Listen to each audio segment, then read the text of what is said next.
మీకు అన్నం పెడతాడు, ఆహారం ఇస్తాడు. అన్నం పెట్టడు అనుకోకండి, దీవించడు అనుకోకండి. ఇశ్రాయేలు ప్రజలు కూడా ఇదే అనుకున్నారు. ఈ అరణ్యములో దేవుడు మా కొరకు ఆహారం సిద్ధపరచగలడా అని 78వ కీర్తనలో అనుకుంటాను ఆ మాటలు ఉంటాయి. పెట్టలేడా దేవుడు? వారు తిని ఎక్కువైపోయేంత ఆహారం పెట్టాడు. 40 సంవత్సరాలు పరలోక మన్నాతో పూరేడు పిట్టలతో దేవుడు పోషించాడు. దేవుడికి ఏది అసాధ్యం? ఆయనకు సమస్తం సాధ్యమే. దేవునికి స్తోత్రం. కనుక సమృద్ధైన ఆహారం దేవుడు మీకు ఇస్తాడు. అయితే ఆ మాట నయోమికి వినపడిందట. అంటే ఎవరో చెప్పుకున్నారనేగా. వినపడిందంటే ఏమిటి?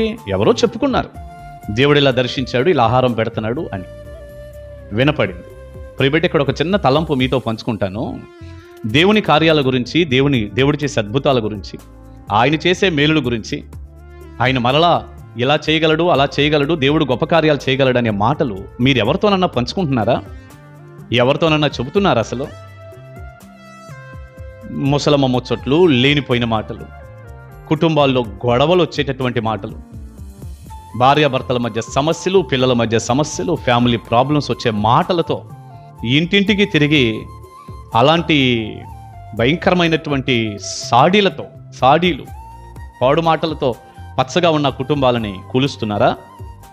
మనం మాట్లాడుకోకూడదు అలాంటి మాటలు. ముసలమ్మ ముచ్చట్లు కట్టిపెట్టాలి, వ్యర్థమైన మాటలు మానేయాలి.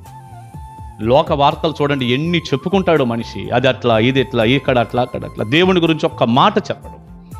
ప్రభు గురించి మాట్లాడండి.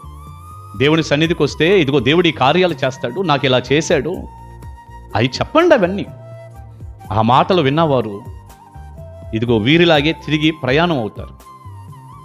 ఆ మాటలు ఎవరో చెప్పుకున్నారు, చెప్పారుగా, మాట్లాడారు దేవుని కార్యాల గురించి. ఆ మాటలు విన్న నయోమి, ఆమె కోడన్రు తిరిగి బెత్లెహేము ప్రాంతానికి, మోయాబు విడిచి బెత్లెహేము ప్రయాణం అయ్యారట. అలాంటి మంచి మాటలు, దేవుని గురించిన మాటలు మీరు చెప్పుదురుగాక.